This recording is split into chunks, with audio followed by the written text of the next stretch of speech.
जब ये मेरी आत्मा तपस्या पर तंग पा रही थी, भटक रही थी, चटक पटक हो रहा था, इनको खील की तरह भून रहा था ये काल, उस समय वहाँ पर ये यहाँ के गुरु भी उसके ऊपर पिट रहे थे, जलाए जा रहे थे। यहाँ के देवता जो शरीर छोड़ के वो भी वहाँ पर भूनने जा रहे थे। अन्य प्राणी भी, गुरु भी, शिष्य भी वहीं पिट रहे थे, भून रहे थे। तब मैं वहाँ पहुँचा। मेरे जाते उनकी तपस्या पर जहाँ भून कर ये काल खाता है, वो एक बहुत बड़ा तवी होती है ना, तवी बहुत बड़ी, ऐसी इस टाइप की पत्थर की शिला, वो अपने आप गर्म रहती है, उसके ऊपर ये डाल देता है उसको। और वहाँ चटक मटक होते हैं जीव, 1 लाख प्रतिदिन मानव शरीरधारी प्राणियों को वहाँ फूकता है। अपना आत्मा जैसे ये कवर है, ये तो यहाँ रह जाता है। जैसे बादाम होता है, बादाम का ऊपर का छिलका यूजलेस होता है, लेकिन उस छिलके बिना अंदर की गिरी नहीं बनती। तो इस कवर से वो अंदर के सूक्ष्म शरीर में जो सारे जीवन में आप आहार करते हो, और आप देखते हो इस काल का जाल है कैसा कि प्रत्येक प्राणी व्यसन करवाता, सबसे व्यसन, हुक्का, तम्बाकू, शराब, मांस, ये जरूर बाई फोर्स करवाता है किसी ना किसी तरीके से। और फिर उसके माध्यम से अंदर सूक्ष्म शरीर पर गंध पैदा कर देता है, गंध इसका आहार बनता है जिसे, और उसको तपस्या पे भून के उन जीव तो मरता नहीं, लेकिन उस समय इतनी पीड़ा होती है पूछो मत। और उसमें से गंध निकालता है वो भून का कति, और फिर उनको अचेत हो जाते हैं प्राणी वहाँ। फिर कुछ देर के बाद फिर उनको फेंक देता, उड़ा देता है। फिर रास्ते में कहा करके सचेत होते हैं, और फिर वो धर्मराज के सामने आकर लाइन में खड़े हो जाते हैं। वो आगे कर्मों का दंड अलग अलग से है। तो वहाँ जब वो खड़े थे तपस्या पर भुने जा रहे थे, परमात्मा पहुँच गए, और सभी प्राणियों की वो जलन समाप्त होगी जिसके कारण वो पीड़ित थे। तपस्या ज्यों की तो सुलग रही है, लेकिन वो आँच, उसकी आँच जो है प्राणियों को तंग नहीं कर रही। उस मालिक के वहाँ पहुँचते ही तब वो सोधी में आए, देखा कि सामने कौन खड़े हैं, इतना सुंदर शरीर। उनसे पूछा कि हे भगवान, उन्हें समझ लिया कि परमात्मा हैं, क्योंकि यहाँ हमने यही पता है कि कर्म का दंड भोगना ही पड़ता है। तब सभी वहाँ बुद्धिमान व्यक्ति भी थे जो गुरु पद पर थे। उन्होंने कहा कि प्रभु, हम यह कौन से कर्म का भोग रहे हैं?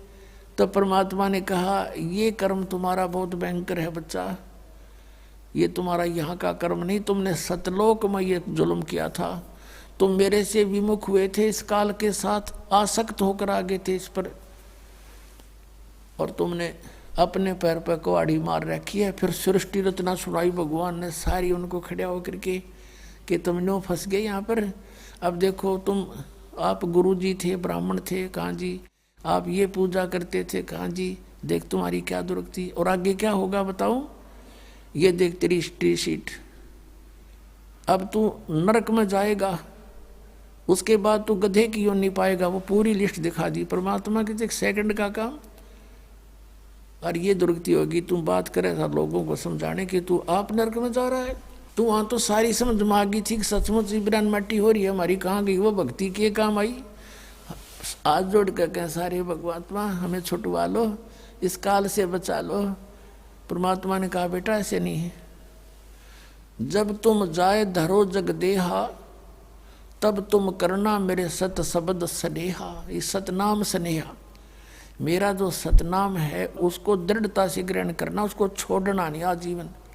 जब तुम्हें कभी मनुष्य शरीर मिल जाए मेरी रजा से, तो उस समय जब मेरा कोई संत तुझे मिल जाए, वह सच्चा नाम बताने वाला है, उन काल के दूतों को त्याग कर तुरंत उसकी ग्रहण कर लेना शरण, फिर देखना कैसे पार करूंगा, ऐसे नहीं कर सकता।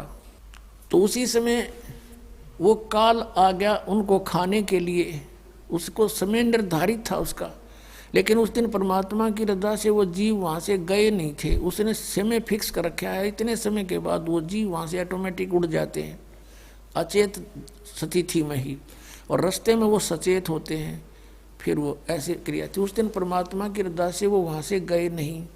परमात्मा ने, कबीर साहब ने कहा कि देखो वो सामने आ रहा तुम्हारा वो काल भगवान, जिसको तुम निराकार निराकार बताते थे, देखो वो आ रहा है, ओछा माथा, लंबे दांत, काला चेहरा, ये देखिए इसका ओरिजिनल रूप।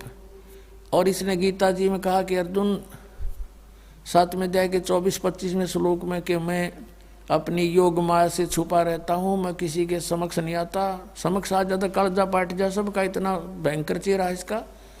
जैसे अर्जुन जैसे योद्धा को इसने बाहर दिखाया था कृष्ण से निकल कर बाहर कि ये है मेरा असली रूप, खान लग रहा, सब ने उसके मुंह में सब जा रहे हैं। अर्जुन से जैसे योद्धा के हाथ पैर कांपने लग गए थे उसको देख कर, तो यो भगवान है जिसको देख कर डर लगे, जिसको देख कर आत्मा प्रसन्न हो, वो है परमात्मा। तो जब वो सामने आया कि देखो तुम निराकार कहते थे, ये है वो तुम्हारा गॉड। अब कहा कि अब तुम जाओ, अब मेरी रिस्की बात जाएगी यहाँ पे। इतना कहती वो सारे जीव ऑटोमेटिक वहाँ से आकाश में उड़ गए बहुत ऊंचे, और फिर अपने स्थान पर पहुँच गए जहाँ उन्होंने जाना था।